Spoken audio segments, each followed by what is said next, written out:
Welcome to Women Winning Divorce, the podcast helping successful women navigate divorce with dignity so you can protect yourself, your children, and your assets. I'm Heather Quick, founding attorney at Florida Women's Law Group, where women win at life. Welcome to this week's episode of Women Winning Divorce. I'm Heather Quick, owner and attorney at Florida Women's Law Group. Today, Jessica Frew is joining us. Jessica is a speaker, coach, author, and advocate for women breaking free of expectations and rewriting the rules for their own happiness.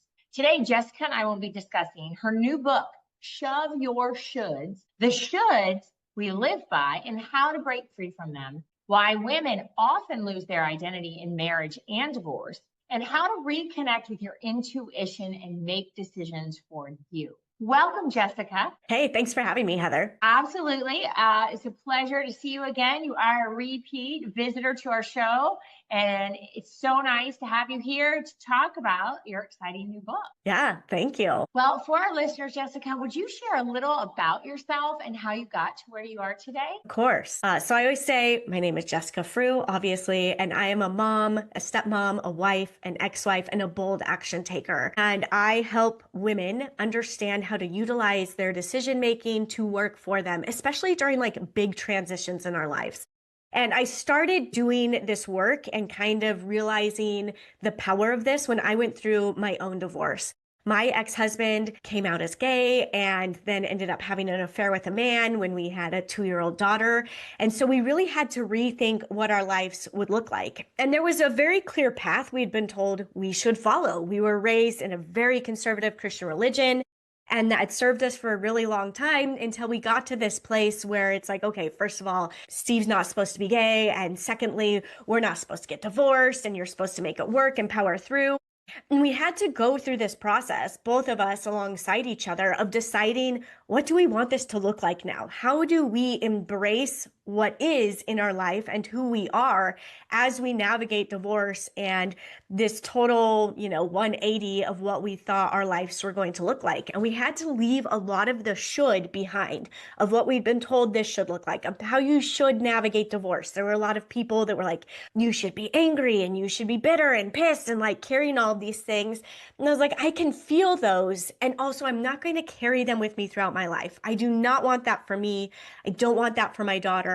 And so how do we really get clear in stepping into that identity and make it something that's positive and not something that just constantly has to hold us back or hold us down in life? And as I continued forward and shared more of our story of like what Steve and I had been through, people were just really curious. Like, what is this? Why are you doing this? How did you navigate this?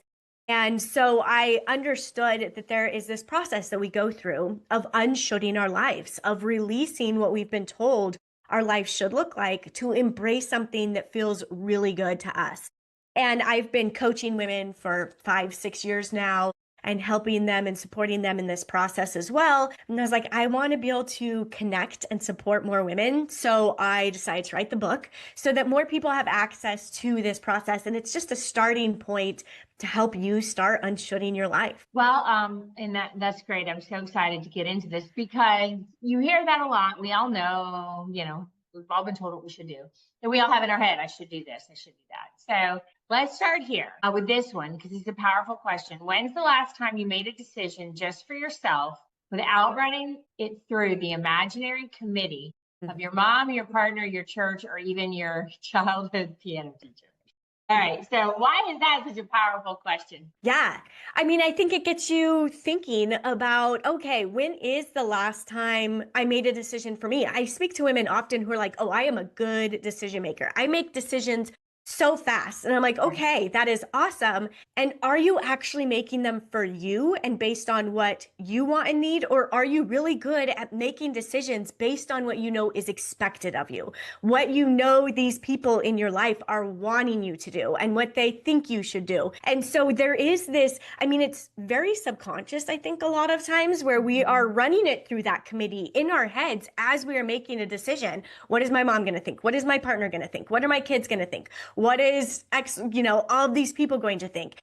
And so we have to become aware of that. I always say, just as in like a 12-step program, the first step is becoming aware. We have to acknowledge that we are doing this, that yes, I may be a really good decision maker. I might make them quickly and all of those things, but am I actually making them in alignment for who I am and what I want and need? Or am I just really good at knowing what other people want and expect to make those decisions quickly? And that creates a pause, right? When you're having a conversation, it's like, well, let me break it down and think about that, because you get so caught up in your life and also I think in patterns, and maybe we're making decisions, but then to go in and consciously look at what is motivating that decision. That's not something that I would say most of us do unless prompted to, unless really looking at it, right? Yeah. And go ahead. Go ahead. And that's the thing is, like, we're making probably 32,000 conscious decisions a day. Like, that's kind of what they've averaged out is what we're making. And those are ones we're thinking about, not just the subconscious things that are constantly happening. And how many of those are just on autopilot? And some of that is good. We want some things to be on autopilot because it's too much to think about. But also we need to kind of check ourselves in these. Take that pause to say, okay, am I doing my hair because this is what I've been told is pretty? Or am I doing it in a way that feels good to me? Am I dressing for me? Or am I doing this because it's been told me, like I've been told this is what I should wear. This is how I should look. And taking those moments to really think about it and be like, maybe not. Maybe I'm living into just the expectations instead of listening to what is on my heart. Okay, so and that's just really profound. I think a lot of us are gonna be like, we're gonna examine the next time I'm like, doing my hair, I'm sure. Now let's talk about shoving your should. Like, let's start with what exactly is a should. Yeah.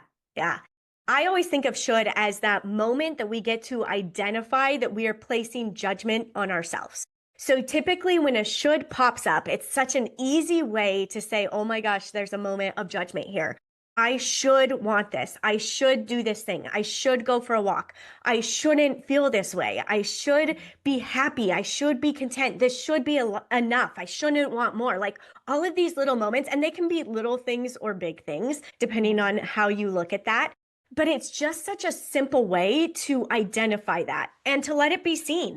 I give women often a challenge I call a should challenge, where I encourage them to identify one should a day. So where is this popping up? I should go to church. I should do X, Y, and Z. I should be the, Pinterest mom, whatever it is. Like, what is one should that comes up? And just let it be seen.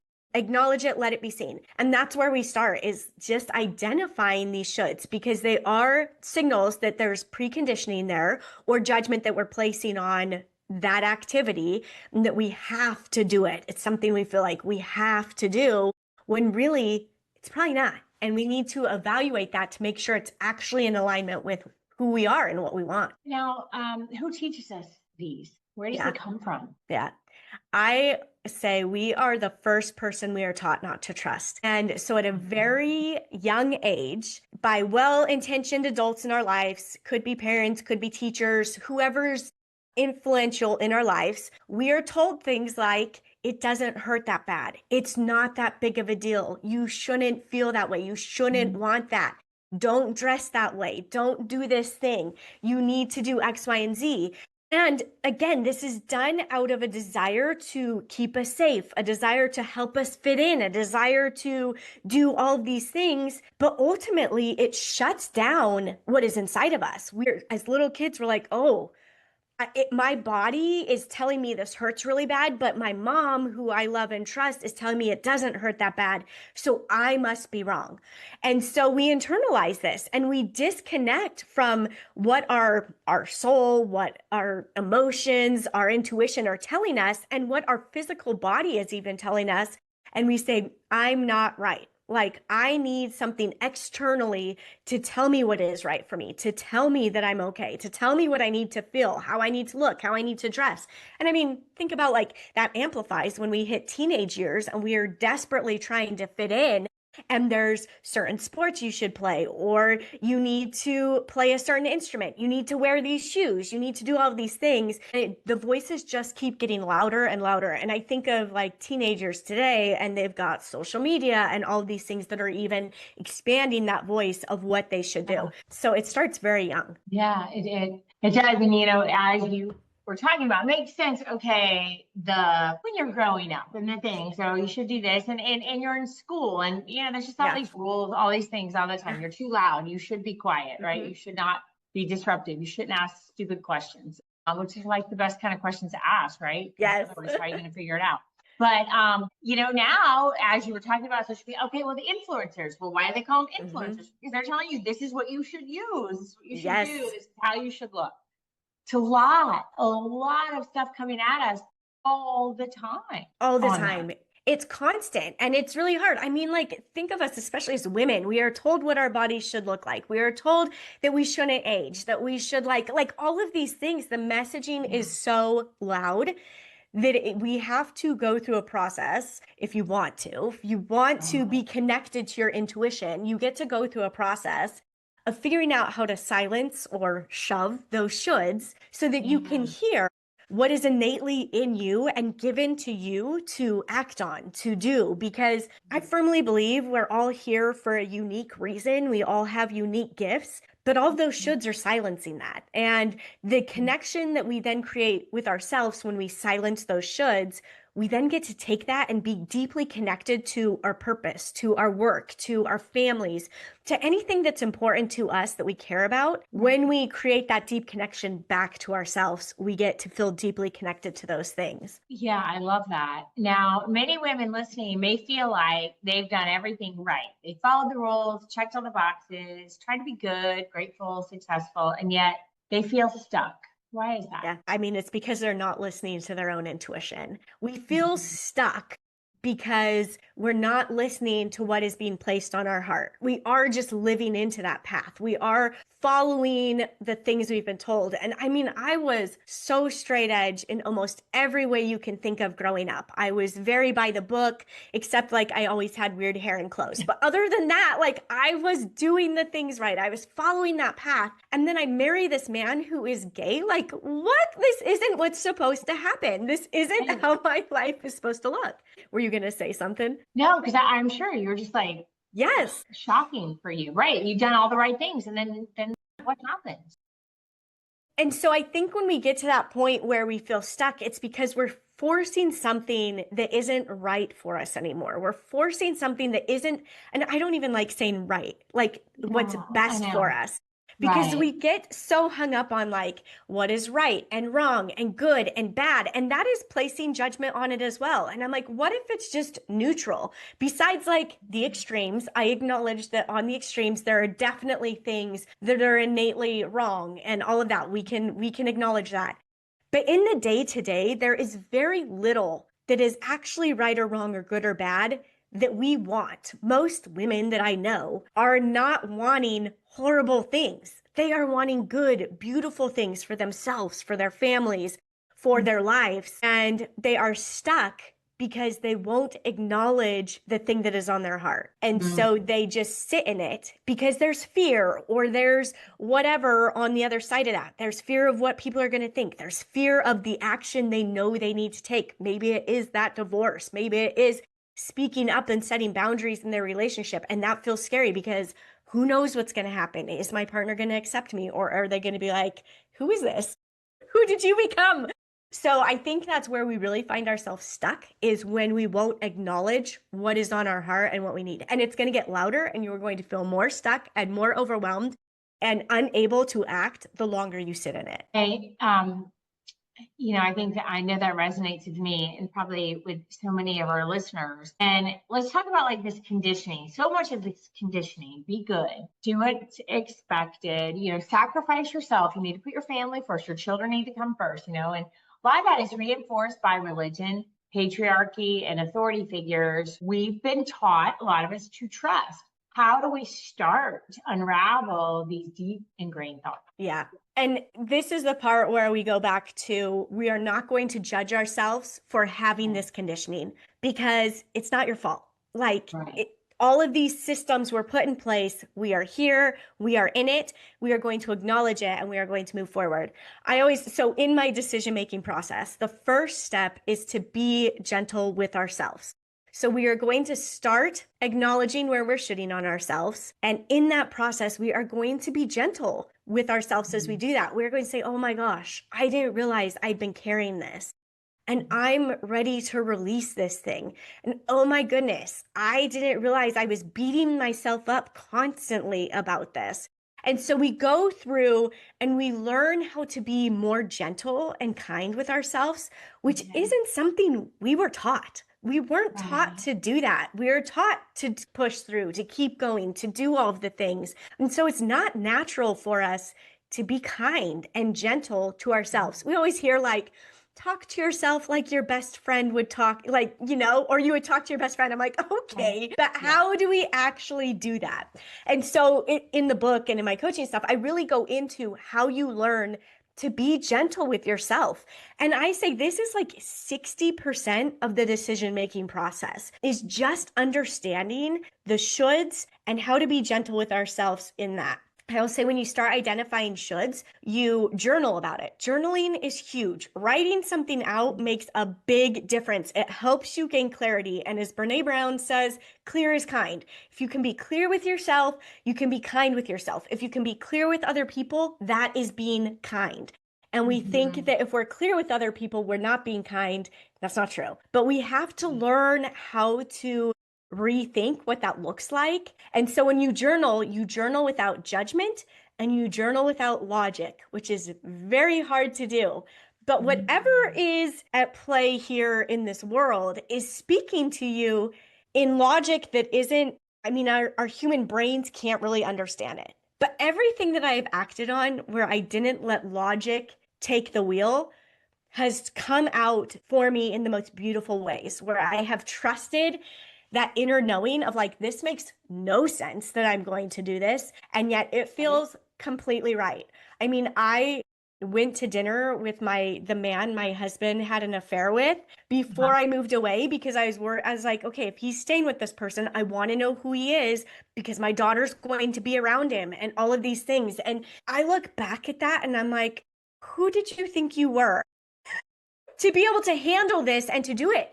But it felt best for me at the time. And it gave me so much peace because the man he had an affair with was the nicest man. And I was so glad Steve had him. Like, it was such a weird experience, but it gave me understanding and peace and calm because I knew who he was.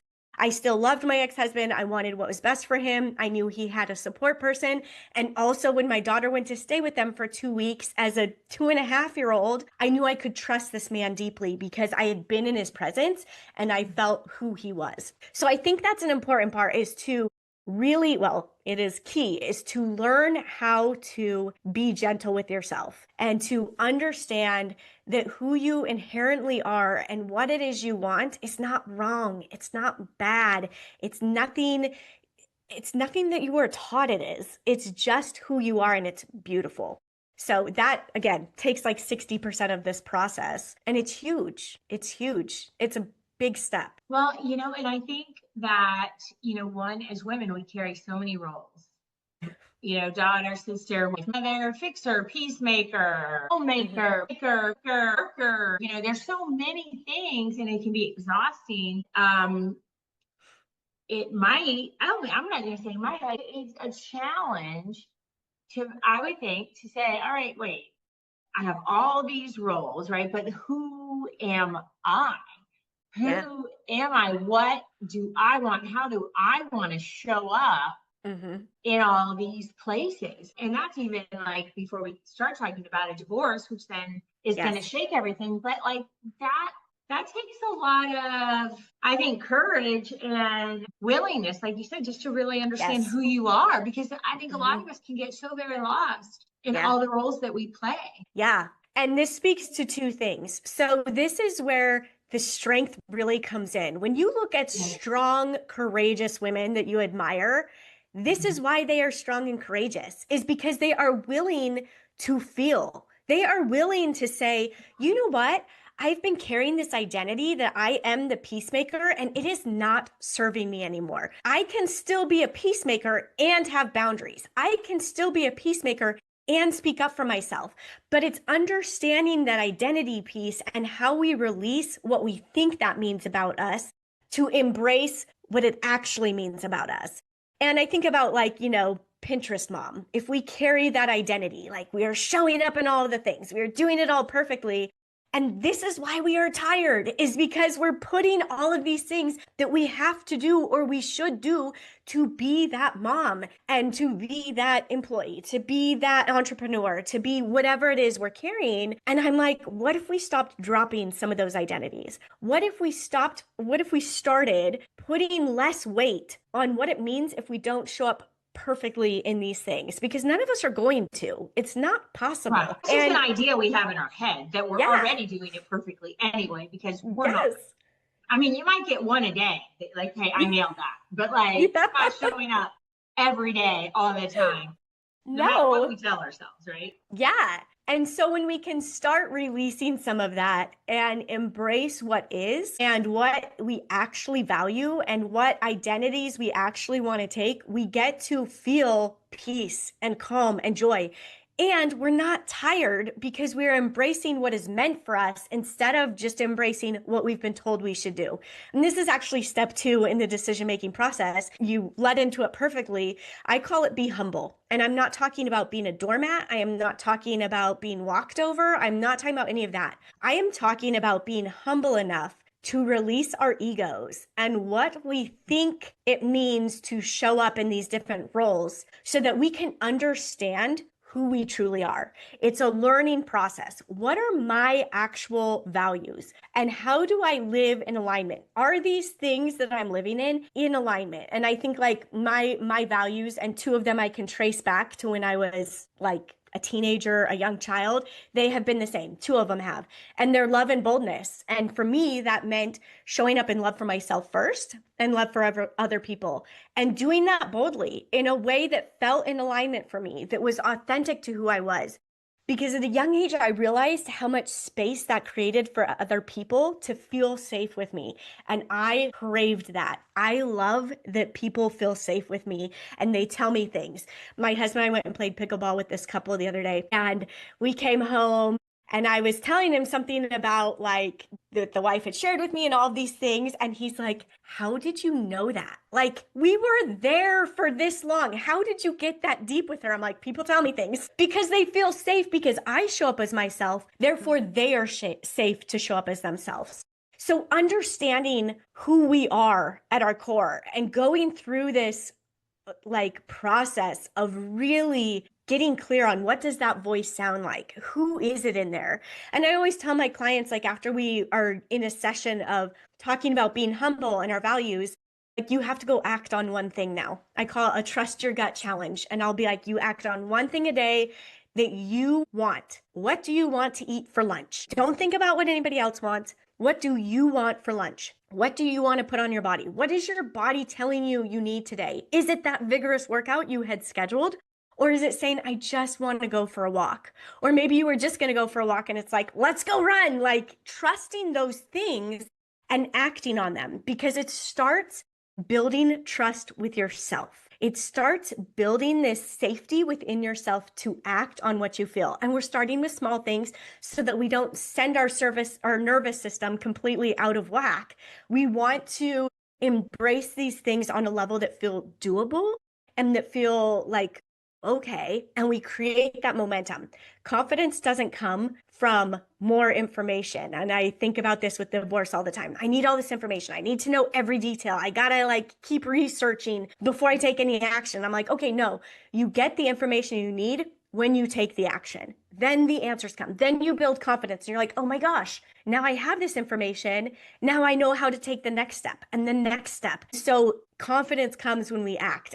But we first take this process of like, One small thing a day. Like, what is one small thing that you hear in yourself that you want and need, and you act on it? Or if you can't act on it that day, you schedule it so that you know when you're acting on it so that it's there for you. I like that. I like that a lot. Now, let's talk about, like, for many of our listeners, this is women winning divorce. So they are going through a divorce, contemplating it, or have been through one.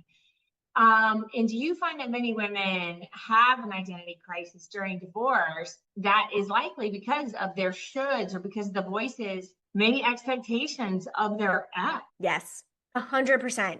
And I always think of divorce as the opportunity. I'm like, it sucks. It was hard and emotional and all of these things. And also, this is your moment to find who you really are, to get deeply connected to yourself. And it's a lot to unpack because not only have we had this conditioning since we were young, often when we're experiencing divorce, there's betrayal involved, or you've been gaslit, or there's manipulation, or, you're dealing with a narcissist and you've been told for so long, you are the problem. You are the problem. And so maybe your intuition was telling you things aren't right for a long time, but you were gaslit into believing that that was wrong, that no, you don't know, everything's fine, this is a you problem, you're too emotional, you're too whatever. And even though usually as we're divorcing, we have the proof now that we were right, that something was wrong, there is still this voice in us that we accepted in those years that we were married. We accepted that voice that we were wrong. We told ourselves, like, once again, like, oh no, I can't trust what I'm saying because he's saying this. Right. And so this is the opportunity to really, I always say we're going to own our badassery. I don't know if I'm allowed to swear, but like to step into that of who you are and be boldly yourself. And when I say be boldly yourself, I'm not talking about showing up being loud or aggressive or whatever. Or like, I mean, I had a shaved head for 5 years. Like, I'm not telling you to do it like I do it. I want you to be boldly yourself in those calm moments and those big decisions, because then you get that peace and calm, even when things are like, what is happening? That's the one thing I got, like, people commented on the most when I was getting divorced. They're like, how are you so calm? How do you feel? Like, how are you so at peace? I'm like, I am still feeling all of the big feelings, but I am calm and at peace because I know this is the best way forward for me. I know this is going to lead to something better for me, something better for my ex, something better for my daughter. And I don't know how that's going to look, but I'm going to keep trusting this calm as I move forward.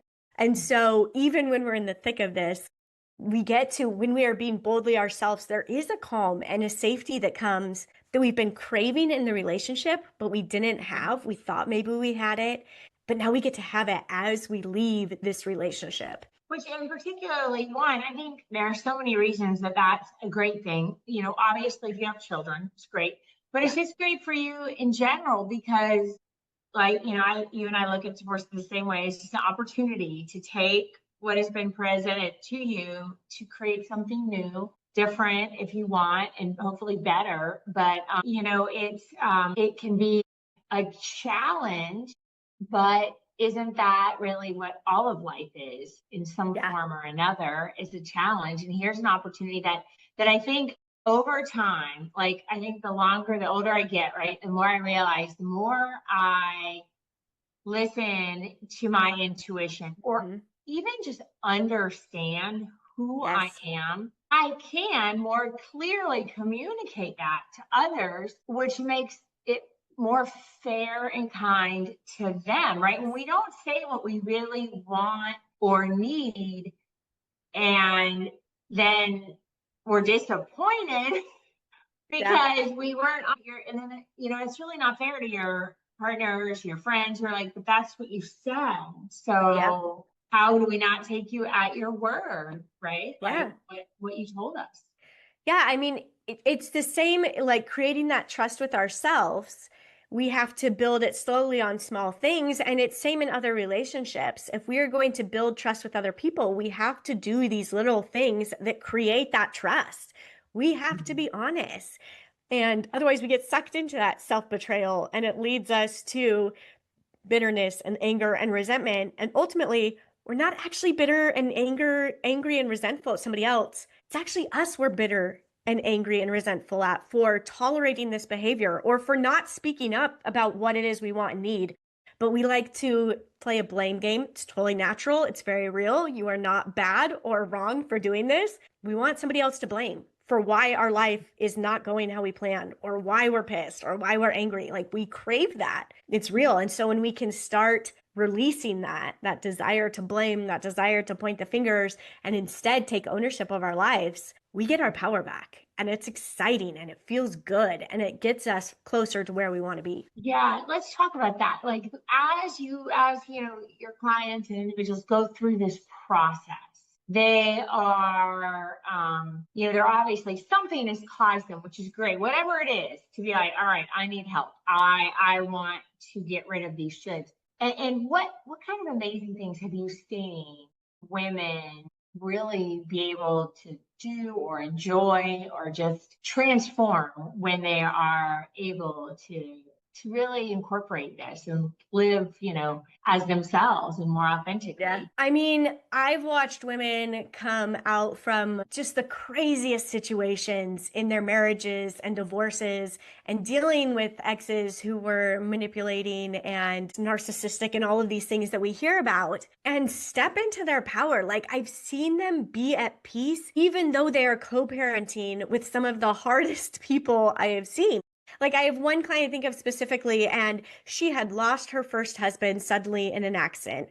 Her second husband came out as gay, and then I get a lot of clients who go through that. He had come out and they had opened up their marriage and tried to make things work, and it was just a mess and not working for her. And there were so many deep emotions with that. First of all, losing a husband. Secondly, thinking this was going to be, her second one and done, it's going to be done this time. I found something. And then having to navigate this, giving up so many of her personal boundaries in that process. And I remember when she left, like my last retreat that she came on with me, and she was like, Jessica, I'm excited to wake up in the morning. Like I am at peace every day. And I know how to handle him. I know what boundaries to set. I know how to create structure for my daughters and hold space for them as they're navigating the relationship with their dad without trying to fix it. And things like that to me just blow my mind. That yes, there is still, because they're like, well, I have to deal with this guy the rest of my life, I'm like, sure. And you get to choose how much of this person you let into your life. You get to decide how much access this person has to you. And I say this people look at me and my ex-husband and they're like, yeah, but not everybody can have that. I mean, we are still friends. I am his go-to person when things get hard in his life and all of that. Like we are very connected still. I also have we have a very different relationship with my husband's ex.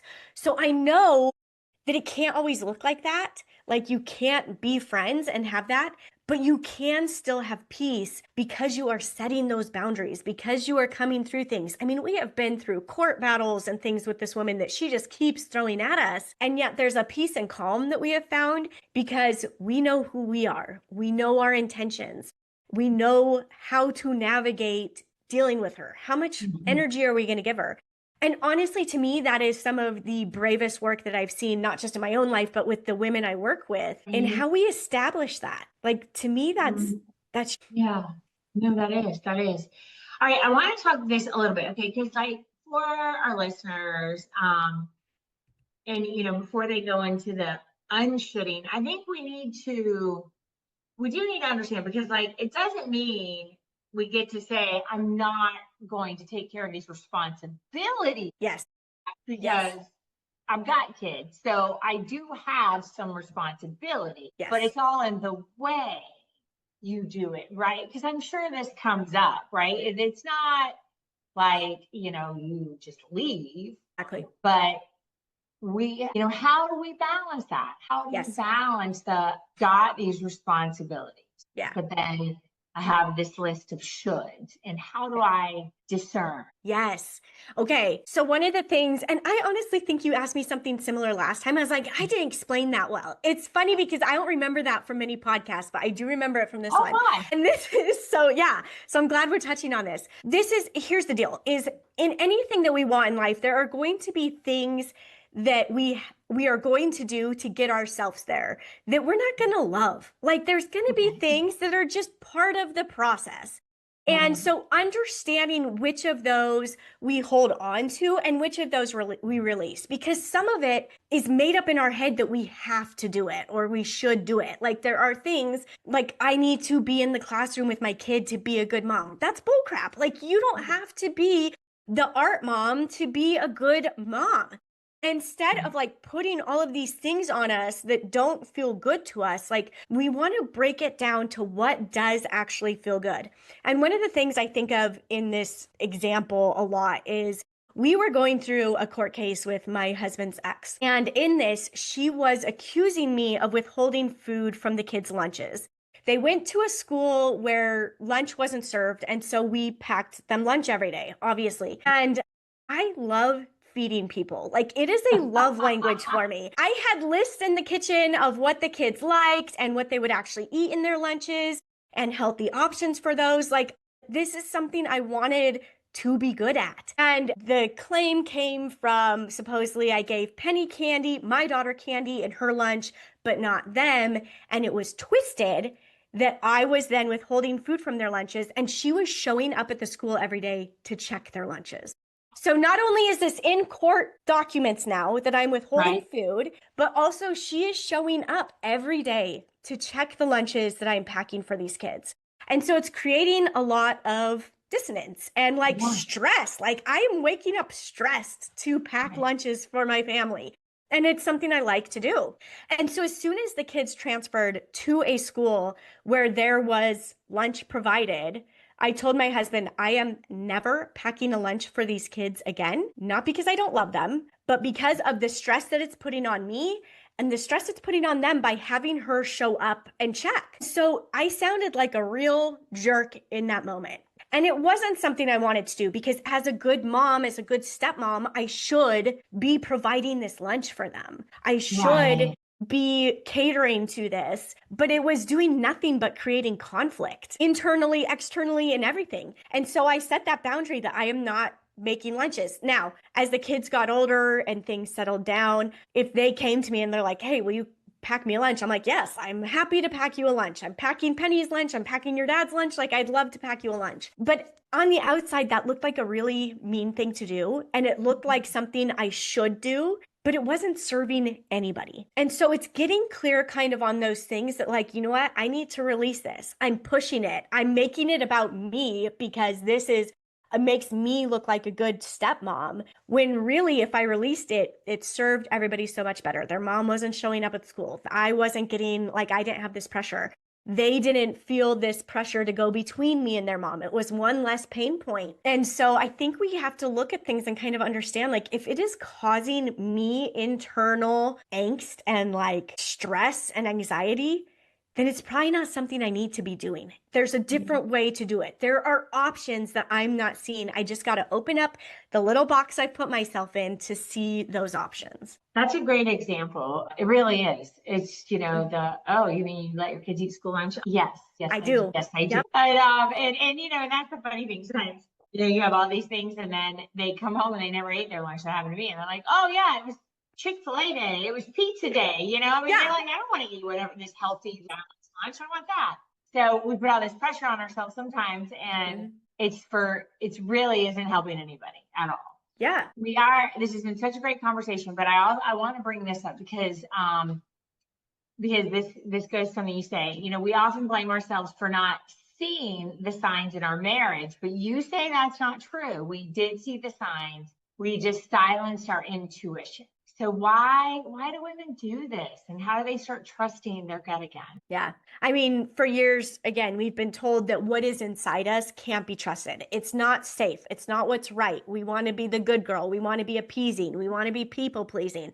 I've never considered myself a people pleaser. And I'm like, I'm pretty sure I am. Like, I think all of us have a little bit of it in us of where there are things we're doing to appease other people. And so I think if we can just admit that and see that and be like, oh, this was the moment I gave up my intuition. This was the moment I saw what was going on. And I allowed his voice or my own to convince me otherwise because I didn't want it to be the reality. Like most of the time, it's a reality we don't want. And so we allow that to be suppressed and pushed down. And the key thing in this, when we identify this and when we are open to seeing it, is that we don't beat ourselves up more. It's okay. You were doing this to protect yourself. Your brain wants to keep you safe. And so it's trying to say like, oh no, I didn't see this. Oh no, I didn't know this. When really the knowing is there. It's just that we don't want to see it. And so we have to let it be seen. That is the first step back to trusting ourselves, is that acknowledgement that I did feel this and I did suppress it. I did allow somebody else to suppress that in me. And that doesn't mean I'm weak. It doesn't mean I'm bad. It doesn't mean anything. It's just real. That is the honest truth. You are not a bad person for that. Everybody has been there. We have all been there.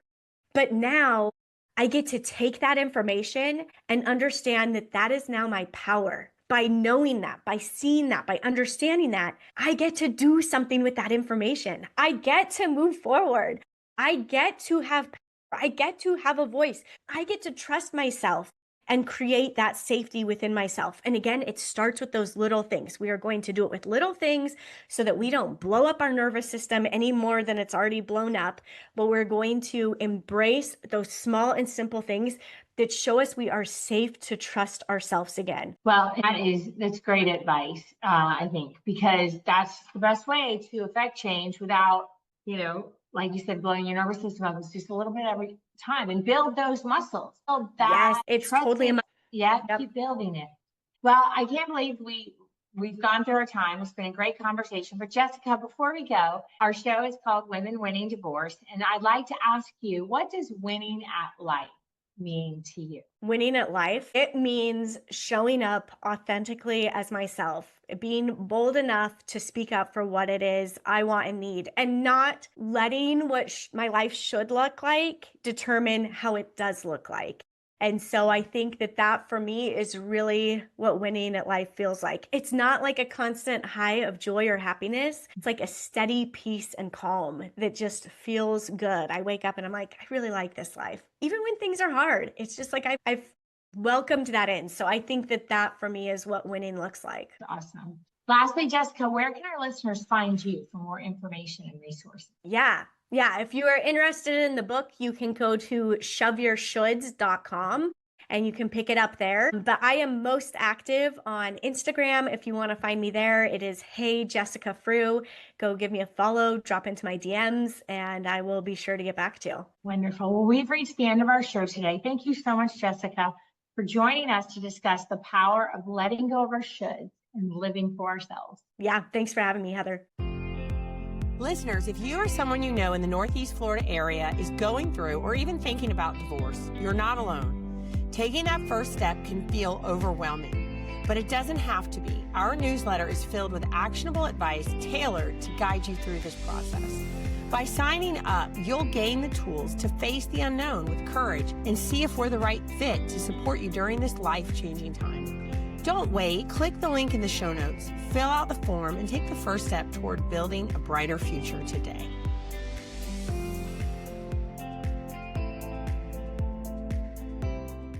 This podcast is for informational and entertainment purposes only and is not an advertisement for legal services. The information provided on this podcast is not intended to be legal advice. If you have a legal issue, please contact an attorney in your local jurisdiction. The views and opinions expressed by the hosts and guests are solely those of the individuals and do not represent the views or opinions of the firms or organizations with which they are affiliated. This podcast is available for private, non-commercial use only. Any editing, reproduction, or redistribution of this podcast for commercial use or monetary gain without the expressed written consent of the podcast's creator is prohibited.